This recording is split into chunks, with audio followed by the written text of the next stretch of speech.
Bablé FM est une radio communautaire. Donc c'est une radio qui a été mise en place par les communautés, notamment les producteurs en 2002.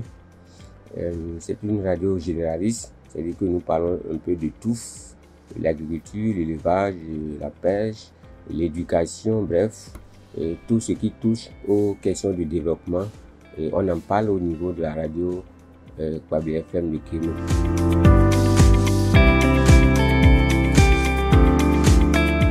Nous avons, et comme langue nationale, il y a le bâtonneau. Après le bâtonneau, il y a le gourmandier, le peul, fulfulde, zarma, adja aussi, et puis français. Il faut dire en majorité, les langues locales représentent plus de 80% en termes de langue de production au niveau de la station.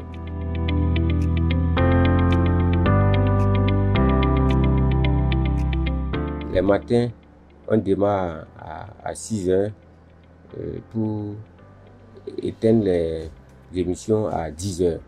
Et en soirée, on démarre à 18 h pour couper à 0 h. Donc les matins, par exemple, entre 6 h et 10 h, nous avons les émissions thématiques qui abordent la sécurité, l'éducation, l'agriculture. Et en soirée, entre 18 h et 0 h, nous avons également des émissions interactives au cours desquelles nous abordons les questions du développement.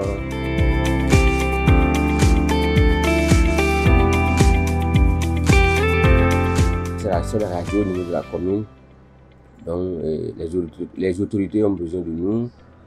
Quand il y a des messages pour sensibiliser, quand il y a des communiqués, quand ils veulent s'adresser aux administrés, ils passent par la radio. La population aussi, quand quelqu'un a perdu par exemple son sac, il vient à la radio. Quand quelqu'un a une cérémonie, il vient à la radio pour pouvoir annoncer la cérémonie.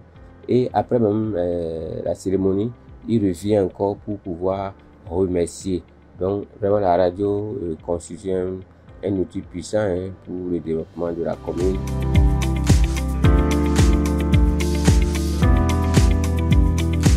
Au niveau de Bablé FM, nous avons des difficultés en matière de charge énergétique.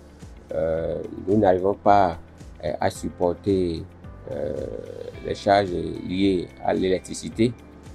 Ça fait que nous sommes obligés de couper par exemple, à 10 h pour reprendre à partir de 18 h. Donc tout ça est lié aux difficultés énergétiques qui fait que nous n'arrivons pas à diffuser en continu 24 h sur 24.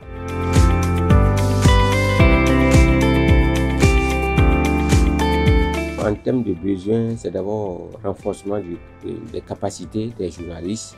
Et c'est important parce que avec l'avènement du numérique, il faut actualiser les compétences. Donc le personnel a vraiment besoin d'être formé dans ce sens-là pour pouvoir être en phase avec l'actualité liée au numérique. On ne finit jamais d'apprendre.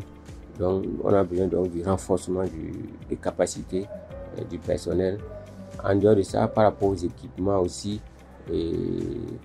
nous avons besoin par exemple de l'énergie solaire. On a besoin d'une source d'énergie solaire pour pouvoir continuer par émettre 24 h sur 24. Nous avons aussi besoin d'un émetteur qui va nous permettre de couvrir toutes les localités de la commune. En dehors de ça, il y a aussi les consoles, tables de mixage, les enregistreurs et aussi un PC, les PC du moins. On a besoin de PC pour pouvoir traiter les productions.